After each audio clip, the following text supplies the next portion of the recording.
Live event during these pandemic times. So thank you all so much for coming out tonight.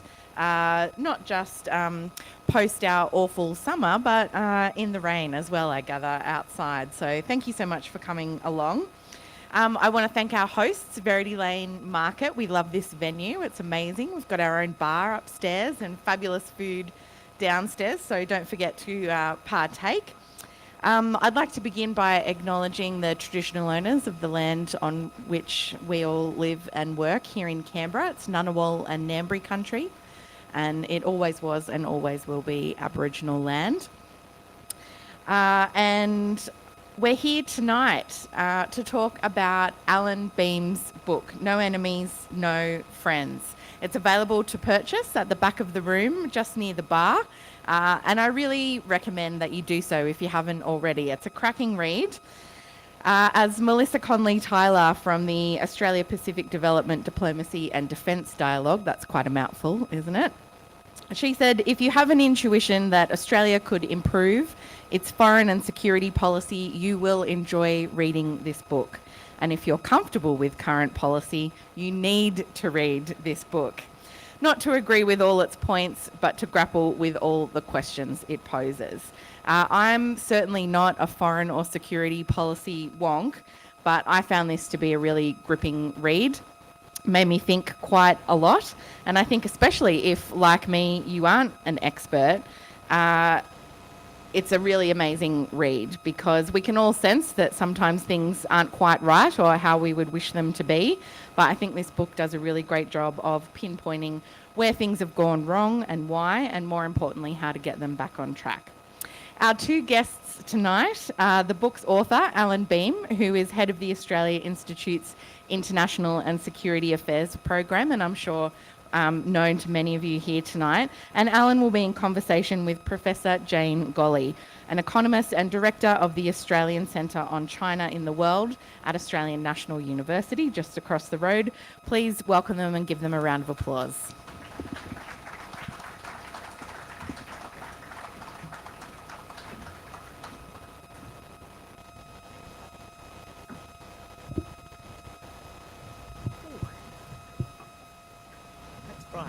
Hello.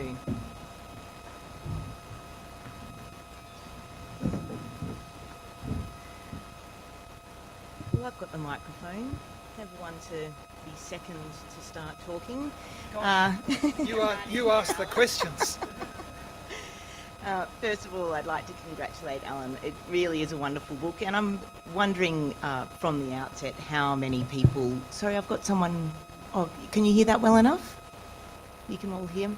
I'm wondering how many people have already purchased the book, if anyone's got it in their hands, and also how many people have read the book, because that will affect a little bit, I think, how we structure our conversation tonight. Has anyone been as diligent as I have? As a long-time student, I'm still in the university continuing to learn, including from Allan in this wonderful book. So I've gone through and highlighted all sorts of things.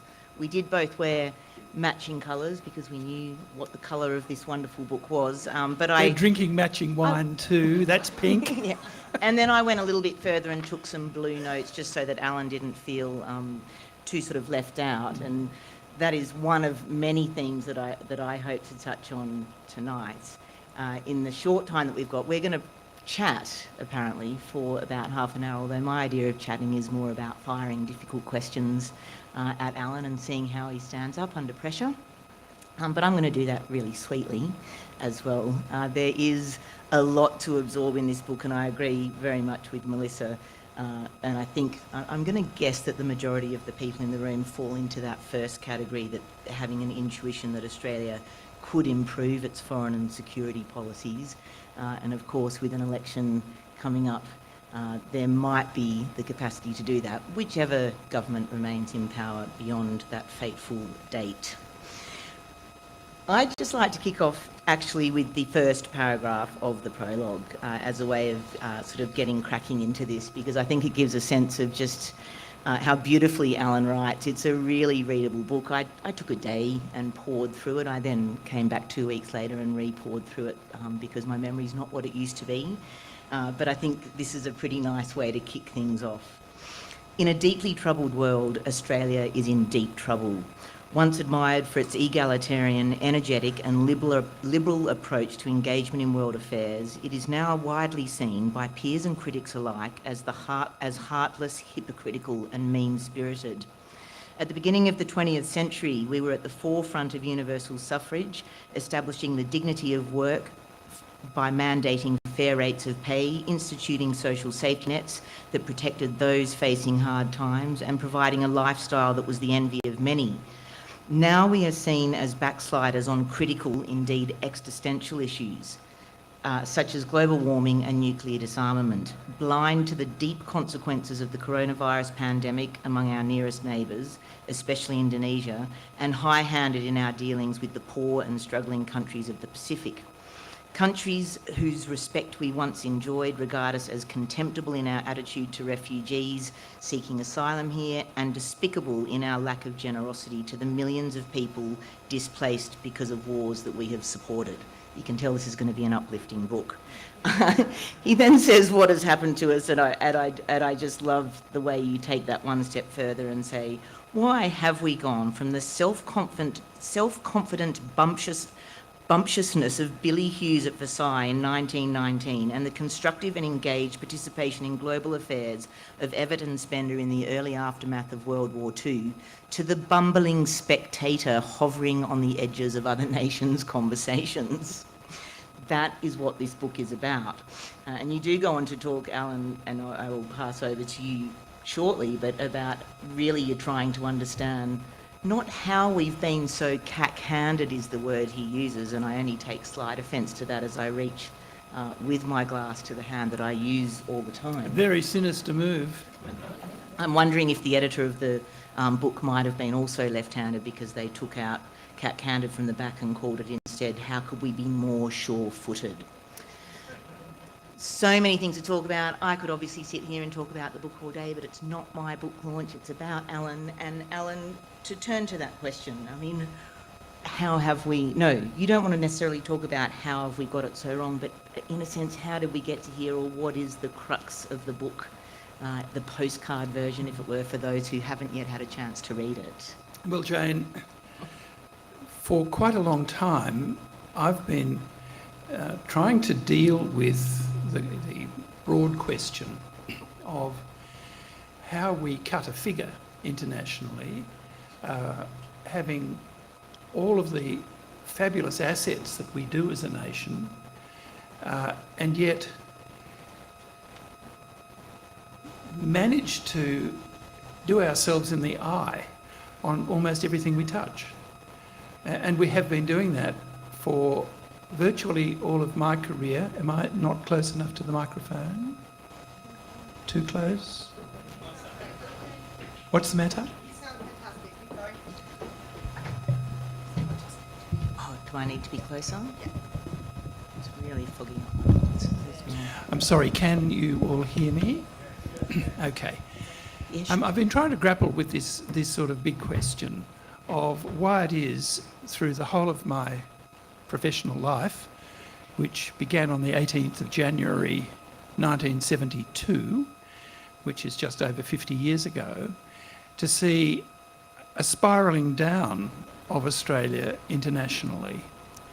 There have been a few good points, but for the most part, we're nowhere nearly as well positioned in 2022 as we were in 1972. And that's something that I thought I needed to think through. Was a bit different from what most people in the international relations field do. They generally tend to look at everybody else, watch what's happening on the global stage, see what the big powers are doing and what the middle powers are doing and what the sprats are all doing, and then blame all of them for your own inadequacy in dealing with them all. And that's called international relations. Well, I don't think that's satisfactory. For me, I rather ask the question, what determines agency and how do you get it? What are the limits on your agency? And if you are able to rid yourself of those limits, do you necessarily improve the agency that you've got? So I dug through as much as I possibly could of the things that I think have marked, in a way, the mindset within which we have crafted our international policy, at least since Federation, but also before that, when our states were legislating, particularly the anti-Chinese legislation of the late 1850s. And I identified about half a dozen what I thought were quite significant pathologies. And they were race, misogyny, isolation, insecurity, the desperate need for a protector, somebody to look after us, a happiness in being a flunky, not even a courtier. It takes a bit of skill to be a courtier, but it's very easy to be a flunky. And finally, which I think is one of the most important of our pathologies, and that is a very profound inability to self-affirm, much better described by A.A. Phillips as the cultural cringe. We look for affirmation elsewhere. We did in the immediate post-war years, where talented young Australians rushed off to Oxbridge, or if they'd heard of it, Harvard and Princeton. And more, our very talented young graduates are still heading for the United States, and some for Britain. So we're still looking for that extrinsic affirmation. So Jane, that's sort of where the book came from, sort of holding up sort of a thoughtful reading of Anne Summers' great book, Damned Whores and God's Police, which I'm sure some of the women in the room who might share my age group would certainly have read in the early to mid-70s. Robert Hughes's great book, I mean, maybe The Lucky Country, Donald Horne's book. If you read those things, they're very sort of confronting, and I sort of riff on them a bit, coming to the end of the first chapter of the book, where I felt really quite depressed. So did I, and you've done a really nice job actually of summarising some of those key features that you describe in chapter 2, an insecure mindset. And I was struck all the way through, I guess I might say that you in some places seem to be grasping for optimism, even though you might be deeply pessimistic. And rather than unpacking that, you know, your 7 dimensions that you've just touched on there, the sense of insecurity, where it comes from, the misogyny, the fear of abandonment, the isolation, and so on. That depicts us. I think there was another point about us being, a mean and small-minded people.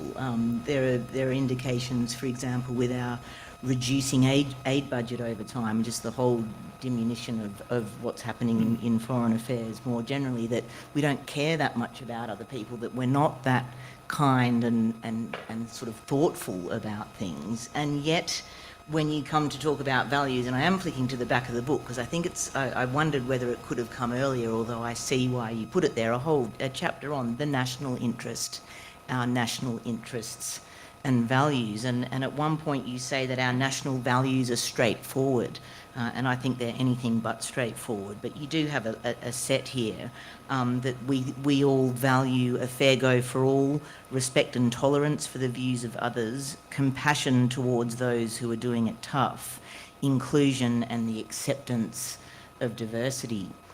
To me, they are all values that I would hope any decent human being would have, whatever their nationality, and yet you do ascribe them to being Australian values. And I know that you're going to go beyond, they're not only Australian values, but is it that straightforward? You know, you open up and you've got a wonderful section talking about that in more detail, about how the Department of Home Affairs currently describes in political and bureaucratic speak what our national values are. And we respect freedom and dignity of the individual. By the way, I read this thinking it's very precisely targeted at saying what China doesn't have. The dignity of the individual, freedom of religion, commitment to the rule of law, parliamentary democracy, which, as you go on to say, is not a value but a principle, I think. Democracy, equality of men and women, a spirit of egalitarianism, tolerance, fair play and compassion. But it also includes English language as a unifying element of society. So that opens up a whole bunch of things that you can talk about as you will. I mean, one that I think I really loved seeing woven through the book is the respect you pay to Indigenous rights and our abject failure to deal with them appropriately in a way that, again, sort of makes me question just what values Australians at large have, particularly looking, let's just say, at the current government in power. Because I'm political. I hope you all are. Deeply. Yes. And unashamedly. If I can just embroider that a little bit, Jane.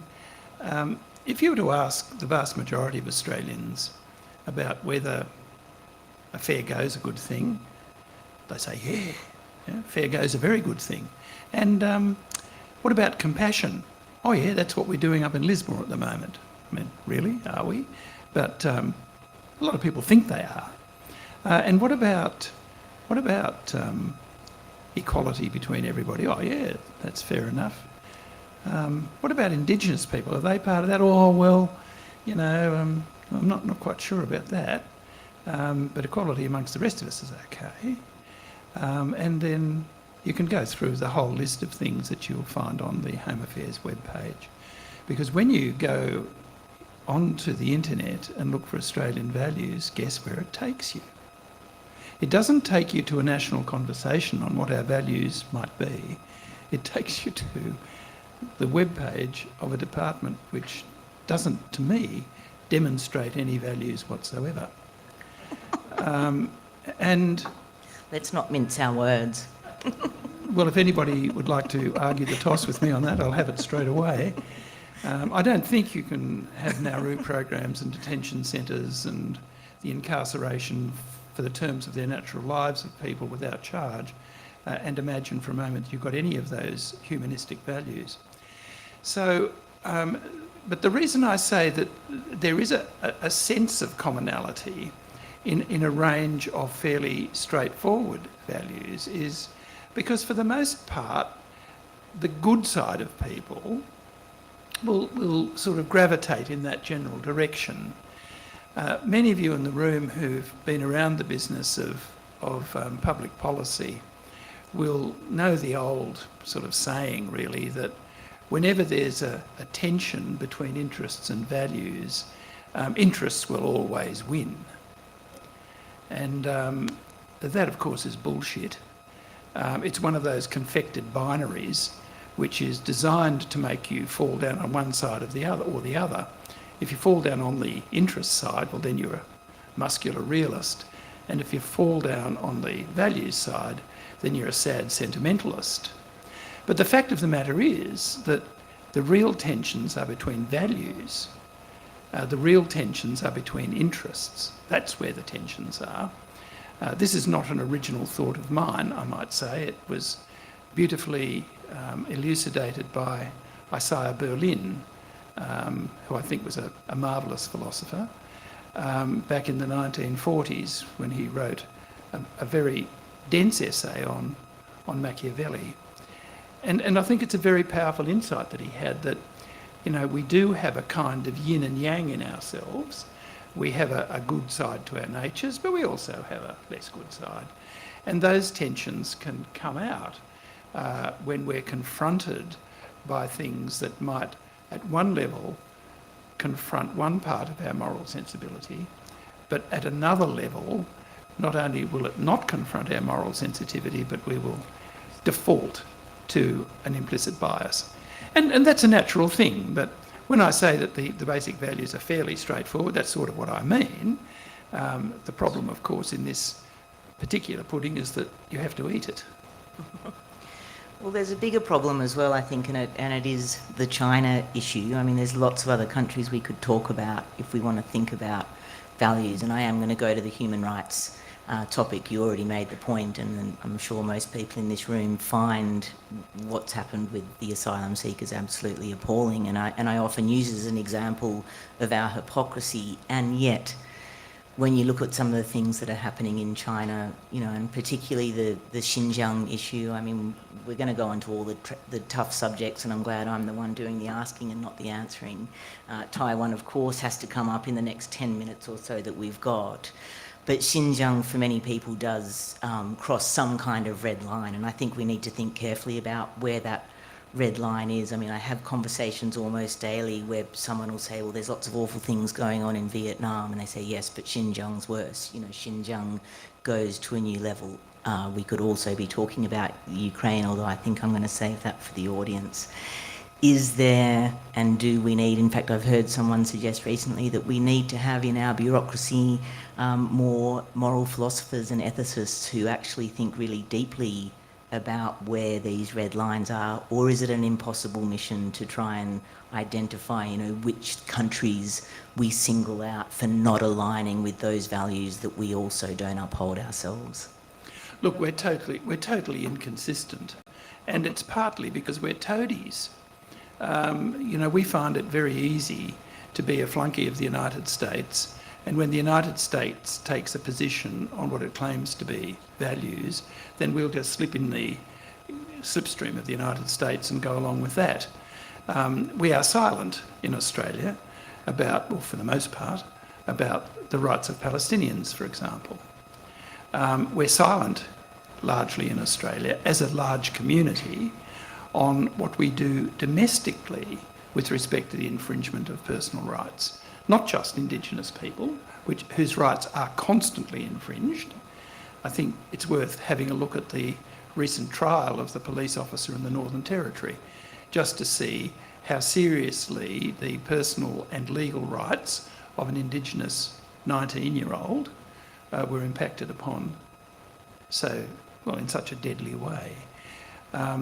And certainly our refugee policy has been and is disgraceful. But we're blind to all of that. It's very easy, though, to pick on China's treatment of the Uyghurs, which is disgraceful, but without putting it through the filter of our own behaviours and the things which make us a much less country than we have the potential to be.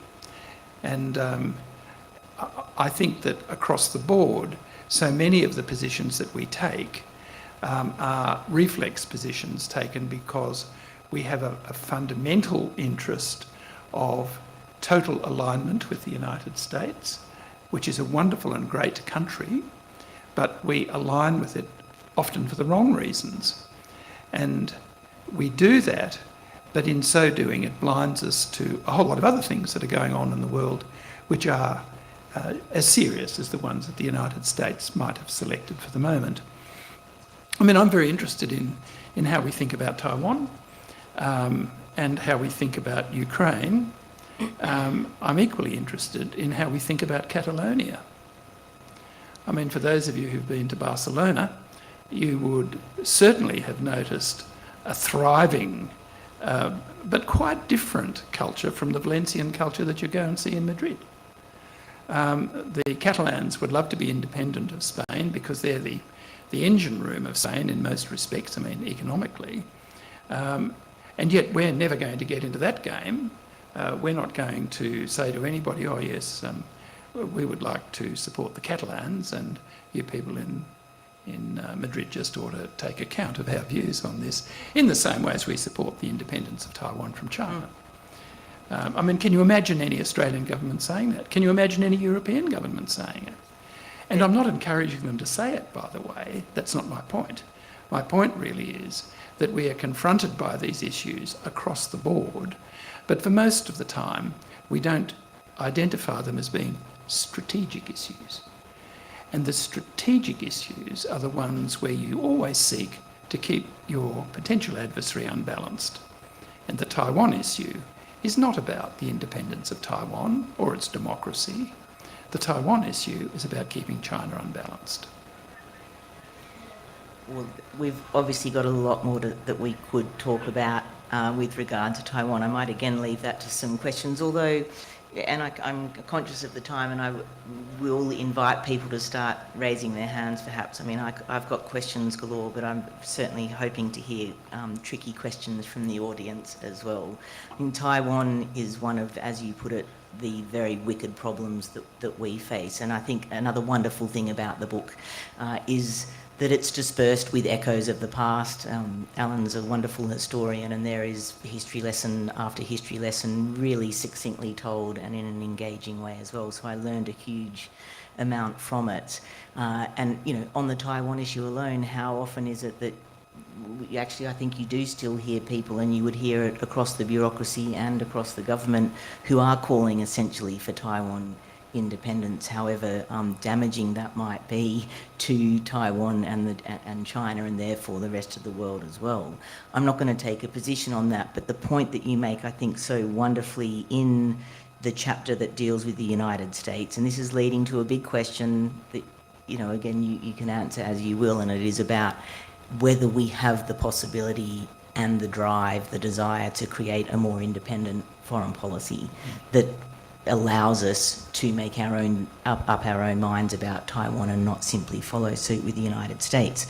But the problem that I see, and I'm looking for hope here, Allan, so not optimism, but actually, I mean, I think the best we can do is hope. And the question for you is there hope that we can get out of the situation as you describe it, where governments of all persuasions here in Australia trumpet their adherence to evidence-based policy, except when it comes to national security?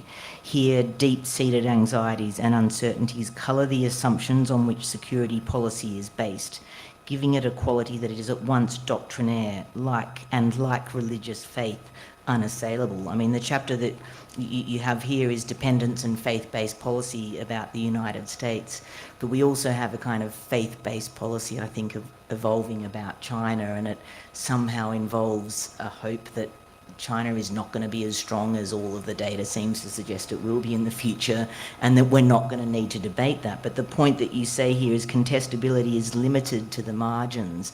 Another well-known point, and I know that there are public servants and former public servants in the room, but is to notice just how the public service here in Canberra has shifted, or again, this might be a question for the audience, and please challenge me if you disagree, but that the public service has shifted from being one of providing frank and fearless advice and debate to one of serving the government of the day. Is there a hope, either with or without a new government in May, that we can actually shape and reshape debate within the bureaucracy that advises a government and that actually can talk about questions like Taiwan without being hammered to death on Twitter or something far worse? There are two parallel but quite different questions buried in there. One is, can we have a foreign policy independent of the foreign policy of the United States while remaining a very close friend and ally of the United States? And my answer to that question is definitely yes. Because I don't see our relationship with the United States as being an artefact of the Second World War, which is what ANZUS is. I don't see our relationship with the United States as being a guarantee against having a rearmed Japan come and attack us, which is what the treaty was negotiated to do, to reassure Australia. And for those who've ever followed the negotiating history of the ANZUS Treaty, at one stage Ming the Merciless wanted to have Britain as part of the ANZUS Treaty. And in that he was presaging AUKUS. He was pretty far-sighted, was Mr Menzies. But you see just in that, and it's sort of slightly a red herring, but you can see that our sense of dependency and our fear of abandonment, as Allan Gyngell has put it, come together to make us align because we need protection, we need defence. And so we look at our relationship with the United States in terms of large grey-painted vessels, F-35s, which are getting another $35 billion in yesterday's budget, which I'm sure you're all happy about. We look at it in terms of how many people with gold braid and lots of medals on them can come and make us feel good about ourselves. We don't look at our relationship with the United States where I think it really matters, which is in how we think about and how we articulate the terms of our form of democracy. And for those of you who've sort of dug around a bit, anybody seen Hamilton? Either the DVD or gone to see the play? Now look, do yourselves a good turn. Either go and see it or download it and watch it. It is fantastic. Because, and I mentioned Hamilton in particular, but also Madison, because these two guys, they wrote a whole lot of stuff. They both called themselves Publius, which is interesting. If you think about how many other Latins were called Publius. And what they did was articulate a really important set of rules for how you would run the elements of government in a democracy. And they're all set out in the Federalist Papers. They're pretty turgid documents to read now, but even so, they're worth just dipping into. And the reason I say that is because that is what we have seriously borrowed from the United States, a solution to how the state and the citizen fit together. And I reckon that is very profound. Now, I don't think the US is doing it as well as it might, and I certainly don't think we're doing it as well as we might, though perhaps we're doing it just a bit better than the Yanks are at the moment. But it doesn't mean that we don't have a very deep tie in the way in which we think about our broad national political DNA. And for me, that is a really serious thing to say about the United States. It's not Westminster, it is Washington. And I think it's important that we have that understanding, because this is what makes the United States such an important and fascinating country for a country like Australia. Once you understand that, you can be quite independent. You can go and do your own thing in exactly the same way as the Finns and the Swedes and the Norwegians go and do their own thing. Not exactly the same way, but in a similar way.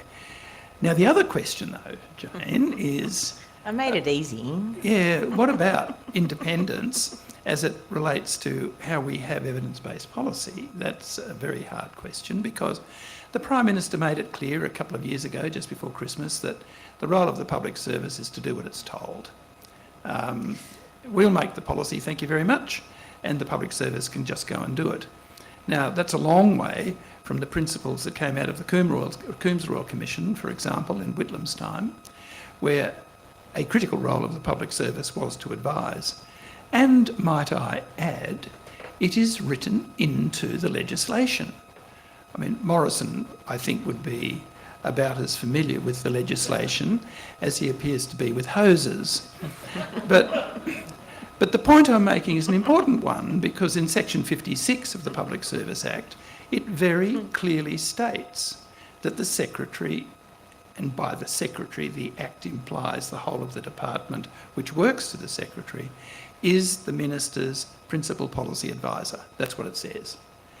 And it's critically important to understand that when you're talking about the role of the public service. That is not understood in modern Australian governments, but it would do them, I think, a world of good to get back and have a look at the fact that the principals who work for them have got legislated responsibilities. Ministers don't. And that's where I see the joining element in those two questions that you asked. It is the law. And I've still got quite a few questions, but I am just going to ask one more before I open up, because it's about the title and I really wanted to start with it. And I think you've started to help me in that last response understand better why you've chosen the title that you have. No enemies, no friends. If you're going to be independent in how you carve out your place in the world, I'm still not entirely sure that that's optimal. For most people, I think, and I wonder if for most countries, you'd really rather have no enemies but lots of friends. And I think what you're getting at, and I hope you can correct me if I'm wrong, is that we don't have friends, or if we think we have friends like the United States, they turn out not to be very good friends. And you can see that, for example, in how our trade war with China's played out, in that the United States have been the main beneficiaries of all of the blocked exports that we've suffered. So perhaps the point there is that they're not very good friends, or that we think they're friends but they'll desert us when the time comes. As for no enemies, you say we're not aggressive enough to have no enemies, and yet I reckon we've done a pretty good job on what we call it chest beating or megaphone diplomacy. Buffhead diplomacy was the favourite term for me that a colleague of mine, Professor Louise Edwards, referred to. Are you laying this out as what we are or what we should be, or what is the ideal for you? And this is, I swear, my last question, unless you guys don't have more, but do you really think we have no enemies and no friends, or did it mean something else? I think that's how we are in the present. As I say, I don't think we're big enough and ugly enough to have any enemies. We're too trivial.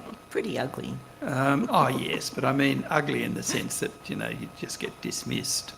And we're not attractive enough, I think, not constructive enough to have any friends. I don't think Australia has any friends in Asia. I certainly don't think we have any friends in the Pacific at this time. Chapters on both of those in the book, both excellent. I mean, in the Pacific, and we don't know our own history. I mean, that's another point that I make in the book. We've got a very ugly history in the Pacific. Many of you will remember that the Prime Minister, the year before last, said that Australia has no history of slavery. I mean, what bullshit. I mean, anybody who has ever been down to Boyd Town, at the bottom end of Twofold Bay, would know that Boyd imported a whole lot of islanders aiming to set up an enormous cattle and sheep station in that part of New South Wales and Victoria. They all found the weather far too cold, and they all ran away and made their way to Sydney and were never seen again. And Boyd was a particularly unsuccessful slaver. But there are two towns in Queensland which are named after slavers, Townsville and Mackay. Brilliantly covered in the book. And, I mean, but we don't know our history is really what I'm saying. And clearly Morrison doesn't know his history because he gave his Pacific step-up speech in Townsville at a military barracks. And I mean, I know you don't like the word cack-handed, but certainly he was not left-brained in doing that. I mean, it was, I think, just emblematic of the sort of the total insensitivity of giving a major speech at a military barracks in Townsville, where you use the word "our Pacific family" in the same way as we condescendingly describe the First Peoples of Australia as our Indigenous community. So I think we are pretty bloody ugly. And about friends, well, we sometimes kid ourselves that New Zealand's a friend of ours. And there's a bit of sentimentality, I guess, on both sides of the ditch. But it's difficult for the Kiwis to be friends of ours when we treat them so badly in public policy terms. I think that the decision to deport people who have been in Australia for most of their lives is deeply offensive to other countries. And you only do that if you have no friends. You would not do something like that if New Zealand was a friend of ours, or Britain, or Germany, or anybody else, where a kid is brought into Australia as an immigrant, has no idea what Dusseldorf or Auckland looks like, but because of misdemeanours that carry with them more than, 2 years in jail, they can then just be put on a plane and sent home. I mean, that is a sign of not having any friends. So that's not where we should be. That is where we are, Jane. And in the last chapter of the book, I try then to sketch out how we could get to be a very different sort of place where we would have no enemies, I should hope, but lots of friends. Engagement. It's through the penny engagement. Has dropped. And it is through two things in particular. It's through admitting that we understand nothing of a proper relationship with the First Peoples of Australia. One of the things that dawned on me as I was writing this book, and it's an obvious thing, please, and you've probably, all of you, it's dawned on you before, but at least I'll share what came to me so late, is that, for me at least, the huge divide between the First Peoples of Australia and the immigrant communities, of which I'm an 8th generation one, is that my lot think that we own Australia. The First Peoples think they belong to it. And I think the difference between belonging and owning is massive. And once we understand that, and once we can develop ourselves a sense that we too belong to this most beautiful continent, and that we have a capacity to work with, to integrate as much as we possibly can, to belong to the First Peoples of Australia as they belong to the land. Country for them is critically important, not because they own it, because they are it. So that's the first thing we've got to dig. We've got to understand that. And the second, and I mean this is derivative also, it's stolen completely from Anne Summers. We have... Borrowed. No, I'm not too ashamed to steal. It is that we must deal with the fundamental misogyny which does, I think, distinguish Australian society. Oh, yes, he covered my other question. I beat you to it, did I? Well, I think it's probably because of the pink wine. But and it's those two things. I think dealing with misogyny is tricky because it requires structural reform, really deep structural reform. It's not dealt with only by having quotas and numbers and seeing women chair boards, and a woman is going now to chair Telstra. Good luck to her, I think. That's fine, but the real problems are deeply structural. They're structural problems in the professions. The medical profession and the legal profession will take no account of the fact that women stop being fertile largely by the time they're 40. And yet if you're struggling away to get accredited as a specialist in any of the medical colleges, no account is taken of that at all. You do highly structured courses which are not modular and don't give you a year or two off straight out. And similarly, if a woman wants to be a high-ranked solicitor or get silk at the bar, there is a lot of gender-related discrimination. The women all know it and the men deny it. And that is structural in my view. You see it across virtually every industry in Australia. You see it in academia. I don't have to tell you that. You see it in the public service. You just see it everywhere. That is corrigible. You can fix that, but it requires attacking the structures. And that requires legislation. That's what we do. That's what parliaments are for. Anyway, they're the two things I'd fix. I am finally ready to open up for questions. I do hope we've got someone and that we've got plenty of time as well. If you'd like to ask it in Indonesian, Bahasa, or you could try some version of spoken Sanskrit, and I believe Allan's Latin is also rather good, but English would be fine as well. If you try it in Chinese, I don't think I'll be up to par with quite what he's got in these other languages, also relevant and visible in the book. Jane, I was just going to point out, if people would like to come down to the microphone here to ask their question. Thank you very much. Yeah, great. And I can see some people, yeah, it's a bit hard to see out there. It's like being at a rock concert where we're the rock stars. So please do come up and we'll be able to spot you from there. Thanks. When there are international issues, it seems to me that this government, and in particular Peter Dutton, look first of all to military solutions rather than diplomatic solutions. So I'd like to ask whether, or the extent to which the diplomatic service might have been degraded over the years. Oh my word. Oh, you are a wonderful man. You've just... The perfect question. Bowled it sort of beautifully. A nice full toss, slow, and I reckon that, well, Warnie's going to be remembered soon, but I reckon I could belt this one. No, but to take a more serious, there's a very serious question. our insecurity is so fundamental that the default position has become investment in defence at any cost. I'm fascinated by the fact that all of the investment that we've made in defence through my lifetime, which is very considerable, puts us in a position, according to Major General Jim Molan, Senator for New South Wales, of being able to conduct a war against China for 3 days.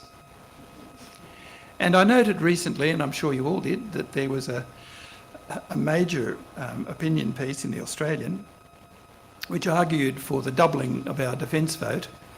And I think that that's just a ripper idea, because the idea of surviving 6 days is for me deeply exciting. I know that I would be able to get through about half of my cellar in the 3 days that was left to me. And I'd have the other half. Yeah, well, you'd be welcome, because I want to make sure it goes. I don't believe in waste. But I mean, the issue for a country which has agency, and I keep coming back to this, a country which has agency will use this part of the national anatomy. It's the part that deals with how relationships work, what they are. It's the part that deals with dimensionality. You know, how many dimensions are there to this problem? You heard me rail against binaries before, but one of the reasons that we default to defence expenditure, and which, by the way, went up 3.1% in last night's budget, whereas the Foreign Affairs budget in real terms went down. The Foreign Affairs budget has an additional 50 million in it, but the cost of the new Chancellery in Honiara is 65 million, so that's already soaked up in a building. Not as expensive as the one up in Campbell, but nonetheless, it's an expensive building. So the default position, because of the way in which we look at the world in terms of binaries, war, peace, power, weakness, all of these things, is that we step back from diplomacy and focus on the kinetics of warfare, of force. Many of you might know the old adage, if you want peace, si vis pacem, prepare for war, bellum para. I told you. I just did that for you. Prepare for war. I think that's one of the most stupid statements that you could possibly say. I mean, because some ancient Roman dude said it, gives it no validity. If you want peace, guess what? Prepare for it. Prepare for peace. Invest in it. Do what you need to do to get it. You know, if you want to be rich, you don't prepare for poverty. But that's an equally good binary. Let's deal with that one. So, and I mean, your question has got much more complexity than I've just dealt with. But of course, the key to having agency is the extent to which we can exercise our diplomacy. But you've got to invest in that too. I'm sorry, they've held you up. Next, please. Thank you. Solomon Islands, they're in the news at the moment with the agreement about to be signed, one gathers, with China. I wonder if you would give us your comments on that and the general situation there and an appropriate Australian response. Well, there may be some in the room who've served in the Solomons. Australia did, back in the 90s, quite a good job there in peacekeeping and a measure of peace enforcement, which involved both our police services, particularly the AFP and the ADF. And we've been back there more recently. But the problem with our whole position in the Pacific is, first, we don't know our history there. We don't know what our legacies are, and they're quite deep and quite profound. And secondly, we do not have constancy. We blow hot and cold. We'll go in and sort of pour a bucket of money on some particular event that takes place, and then we'll disappear. We'll have a resetting of budget priorities. We'll suddenly focus on the need to have a budget surplus. Not that that matters a damn in a country as rich as Australia. I mean, we think of the federal budget as though it was our domestic accounting, and think, gosh, it's a shock when we're in debt to everybody to the tune of 35% of our GNI. Well, I'd have to say I've been in hock to the tune of 100% of my family's, more than that, GNI for most of my life. And that doesn't matter much. You seem to be doing all right. We pay mortgages, don't we? We all understand how that works. We understand how borrowing works. And of course, the federal budget is not a domestic budget. You know, governments can't go broke, whereas we can. So I think a fair bit of that problem that we have in the Pacific is that we blow hot and cold for domestic reasons without understanding that our mid and long-term strategic interests, which are political, economic and military, that those are engaged deeply in the Pacific and that they're worth a reasonable annual investment. Now, last night we heard that just under $1 billion was going to be invested in the Australian Signals Directorate to help us manage cyber warfare. Now, if you look at the budget papers, you wonder how that's going to happen because there's not an indication beyond the forward estimates of where the money's going to come from or how it's going to be spent. But anyway, we'll just leave that to one side because it sounds like an election promise to me. But if you look at that, you will find future governments saying, oh, we can't afford to do anything in Papua New Guinea, or we can't afford to do anything in the Solomons or Fiji or anywhere else because we've got all these very high priority things that we've got to fit into our budget, and we've got to get back to surplus so that we don't keep our children and our grandchildren in the debt that was created to meet with COVID. We don't much worry about the fact that we keep them in debt anyway through inflated property prices, but that's a different story. So I guess what I'm getting at here is that if we were serious about the Solomons, and I'm myself pretty confident that Sogavare will sign a security deal with China. I'm pretty confident he will do that. And why am I confident? Because he would like to give Australia the finger, which is a really good motive. Very mature. It's as good as any other motive, just ask Vladimir Putin. But I mean, it's distressing though, because that kind of action is completely avoidable if you have constancy in policy.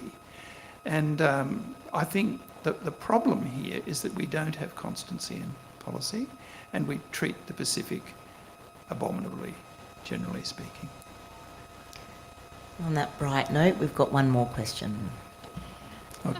Allan, I wanted to pick up on two things that you said. You talked about the dichotomisation of issues, and I think you've captured that nicely in your title, No Enemies and Friends, and there's all the space in between. The second thing was around evidence-based policy and legislation and our inability to examine our own values. I've worked in international development. We don't even think about their values, the values of the people we're trying to work with. So how can we go, because I work in transformational change, and deep change requires rule change, assumption change, and examination of values and respect for other people's paradigms. How can we go forward in Australia to deal with some of those issues? A really beautiful question. And if I could answer that, I would probably be out working with you. But let me just have a go at it. For me, one of the things that we find most difficult is listening to anybody. We go out into the Pacific and we go through Southeast Asia and we lecture everyone. We tell them which way's up. We don't engage in conversation. We don't sit down in the sand and have a conversation about what matters. As a baby diplomat, I spent a fair bit of time in the Malay states, in northern Malaysia, and I hadn't spent any time at all in that kind of situation prior to being posted there. And I found it absolutely eye-opening and gobsmacking to sit down with people and just talk about what mattered to them and not tell them what I thought mattered to them, but what they thought mattered to them and what might matter to their country. And it was completely different from the material that we were feeding into our own foreign policy towards Malaysia. That's the country in which I was doing all that, of course. And I found that sitting and having a conversation in Malay, in, say, Kelantan or Perak, that was one thing, and there was not much dissimilarity between the east and the west side of the peninsula of Malaysia. But my word, go over to Sarawak and sit down in one of the longhouses with the Iban and start talking to them about what mattered, and it was entirely different. Talking to the Iban was very much more like talking to our First Peoples. It was, what mattered to them was belonging to their country. It was their identification with their environment, and the trauma that they felt that their trees were all being cut down and floated down the rivers. And when you go, at that time, if you went round to the other side of Sabah, the ocean was mud brown 10 kilometres out from the shore all the time because of hillsides just sliding down into the water. It looked like the Gold Coast looks right at the moment, you know, brown waves. So I think the first thing is to sit down and listen and find out what the personal and communal and social drivers of your interlocutors happen to be. And the second thing I think is it's sort of the other side of listening, and it's being humble. I mean, we can practice a bit of humility. If you're into transformational change, I think one of the great keys for transformational change, apart from vision and leadership, they're both very important, is the humility of those who are going to affect transformational change. People have to want to be transformed. They can't be transformed. It's not a passive state. And I think we look upon the world in which we live, Southeast Asia and the Pacific, from a very high altitude, a very superior and very arrogant altitude, and we don't achieve anything as a result of that. That's my view anyway. Can we take one more question, Ebony? Allan, I think it's fair to say that it takes two to tango, and I'm wondering how you would characterise friendship between any two countries. What would the attributes be? Would it be stable? And I searched my mind around the globe to come up with two countries who are quote-unquote friends, and I came up with Paraguay and Finland without knowing anything about either country. They seem remote. I mean, countries that ignore each other entirely. You can hardly characterise them as friends. I'm just looking for the attributes of friendship. Yep. For me, and we're asking a fundamental question of international relations here, but I think that it is, in a sense, human friendships offer a kind of model. I think trust is a really important element in what you seek to build between nations. I think the Scandinavians are by and large quite good at it, and post-independent Baltic states are also quite good at it. I think it's no accident, for example, that the Estonian embassy in Canberra is housed in the Finnish embassy in Canberra. And those two countries do appear to get on extremely well. We do, at the official level, have a fairly high level of trust with the New Zealanders overseas in the conduct of our foreign relations and theirs. We do cover for each other. And then in countries where we're not represented, we trust the Canadians generally to look after our consular affairs. So I think trust is the beginning of it. I think you can be friends with countries which are not the same as yourself. I don't think that you have to have identity of values or identity of interests. What you do have to have is respect for the fact that those values and interests might be different, but you would hope that they don't clash. It's very hard to have trust if your interests clash. So working as I have extensively in Southeast Asia over 50 years, we are dumb to the convergence of our interests with the interests of the countries of Southeast Asia. They're highly convergent. And that is a pretty good grounds on which you can start building a measure of trust. Now, national interests might be convergent, but national values are different. The national values of Malaysia, in my opinion, have changed markedly in the sort of, I have to go to 55 years since I first became seriously aware of it. I mean, May the 13th, 1969 was a very big event in Kuala Lumpur and smashed some pretty important values that Tunku Abdul Rahman had sought to build up. And Mahathir, in many respects, has exploited that differentiation and competitiveness in values in Malaysia. So it makes it very hard for us to align with Malaysia around values, and we never say that we do, interestingly. We say that Malaysia is a democracy, we share that as a value, but we don't share human rights issues as values, and that's, to me, interesting. So I suppose the nub of my answer is to work on building trust. And I think that that is a really important diplomatic enterprise, and it's one in which we desperately need to invest. And if we do, then we won't be friendless anymore. Thank you very much. A round of applause for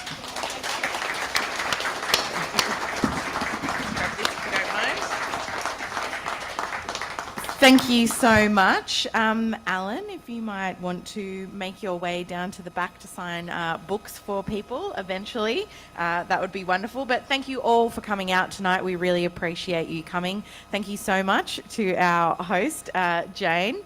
And congratulations, Allan, on a wonderful book. Don't forget you can purchase it at the back here.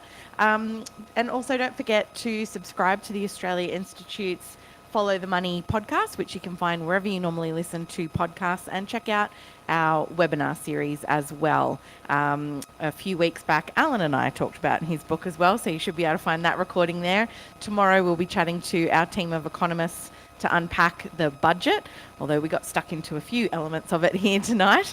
I want to thank the wonderful Australia Institute staff who always help make these events fantastic. Hannah Brown always does an amazing job. Thank you, Hannah. And to Hayden and Eleanor as well, who help with all the AV, all the live streaming tonight. Thank you to our sound technician at the back, much appreciated. Thanks to Verity Lane Markets, and thank you all again for coming out tonight in the pouring rain. We really appreciate it, and we'll be back here in about 2 weeks' time with Richard Dennis to talk about his new book, Big, The Role of the State in the Modern Economy. That's also a cracker, so we hope you can join us again for that. Thank you very much, everyone.